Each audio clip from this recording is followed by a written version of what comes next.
मधुमंगल एक बहुत ही अच्छी किसान था।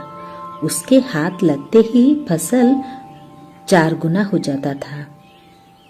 उसके खेत में फसल सालों भर रहते थे और उसको देख के गांव वाले बहुत ही तारीफ करते थे और कई कई लोग भी है बहुत ईर्ष्या भी करते थे, क्योंकि दूसरों का उन्नति देख के कई लोग हजम ही नहीं कर पाते, उनसे सहन ही नहीं होता था।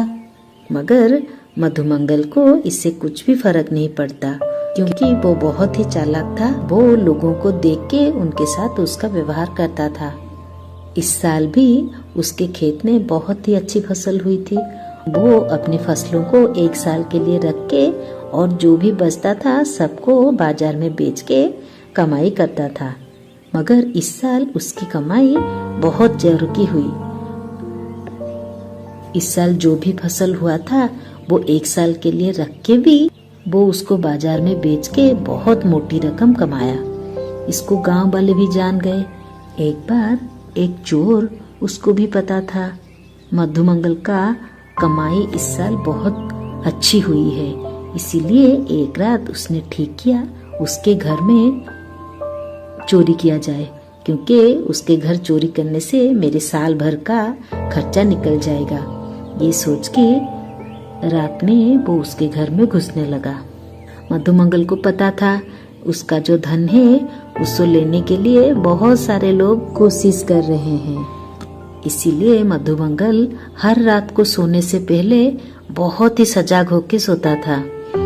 उस दिन भी ऐसे ही सोया था वो।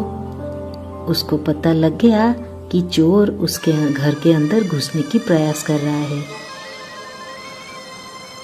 मधुमंगल तुरंत ही उठ के अपने ही घर के बाहर जाके छिप गया।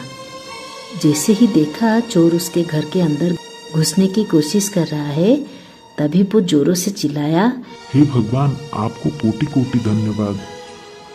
आपने इस साल मुझे बहुत धन दिया है। मेरे घर के पास जो कुआं है और उसके पास जो पेड़ है उसी के अंदर मैंने रख दिया है।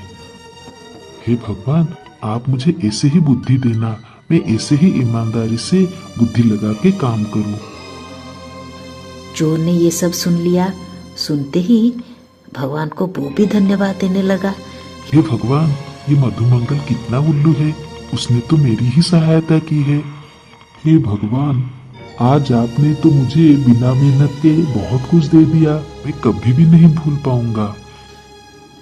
इसी तरह चोर कुएं के पास भागते हुए गया और देखा सचमुच कुएं के पास एक पेड़ है और पेड़ में कुछ लटकता हुआ दिखाई दे रहा है।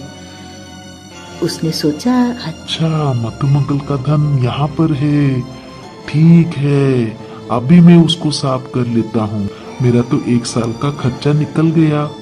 इसे कह के वहां पर बहुत ही घना अंधेरा था, उसको ठीक से दिखाई भी नहीं देता था। अगर वो कोशिश करके वो पेड़ के पास पहुंच गया और देखा उसके ऊपर कुछ लटक रहा है, मगर वो ठीक से देख नहीं पा रहा था वो चीज क्या है। इसी तरह वो पेड़ के ऊपर चढ़ गया। चढ़ के उस लटकते हुए चीज को पकड़ लिया और खींच के नीचे ले आया। बहुत भारी था। अरे, इसमें इतना धन है, हे भगवान, मुझे लगता है इसमें मेरा 2 साल का खर्चा निकल जाएगा। और उसको लेके भागता हुआ आया। जैसे ही उसको खोल के देखा, अरे ये क्या है? जैसे ही उसको खोल के देखा, वो मधुमक्खियों का छाता था।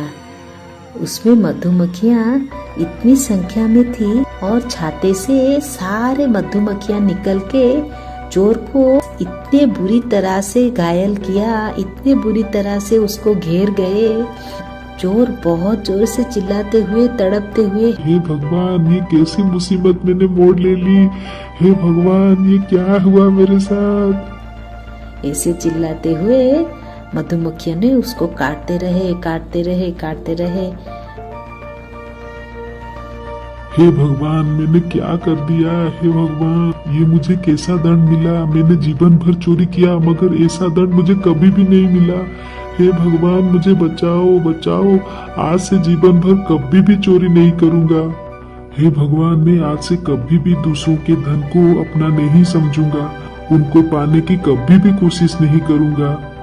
आगे की कहानी देखने के लिए हमारे चैनल को लाइक और सब्सक्राइब करें। आगे की कहानी बहुत ही जल्दी आने वाली है।